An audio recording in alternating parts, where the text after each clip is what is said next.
अंदर जण को पर्वत आए जैसा दाता वाइन वांगे। अंदर जण को पर्वत आए जैसा दाता वाइन वांगे। सिर टकराए शोर मचाए मुंहट योब वक्त न आए। उन लाए कोई सांग रचाया सर चाहण जो पंजे हरदे मच दिसा तो टाली छाऊ अकेली आए अलबेलो शायर किथा। टाली छाऊ अकेली आए अलबेलो शायर किथा। लंदड़ सिज सा जंजी यारी बेद मुश्क बरसात में वेंजन। ऊ अखड़ियन जी उन सुमारे कारा कणची सायूं बन्यूं। होरिया होरिया वंदड़ वायूं जो न विसारे सनम कदन जी सिक जो साखी। सनम कदन जी सिक जो साखी। पत्थरन खा पर पैर चिनाए बिलण में रात जू राणू मकन ऊ ना गंजी नियन चाहे। दिल त चवे थी अजब बुधाए उआ कहानी टाक मजंजी तनाई में।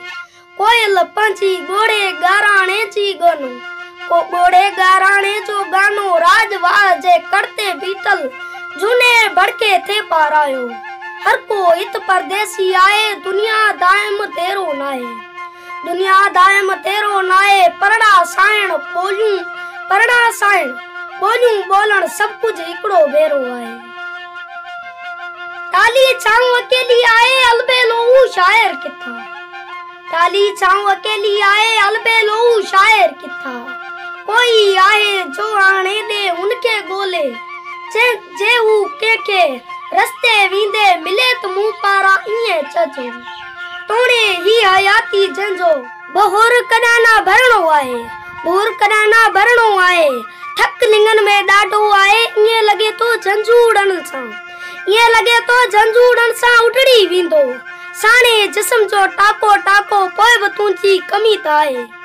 पोए बतूंची कमी ताए दिया घणाई गुजरी व्या पर तोसा महफल जमी ना है।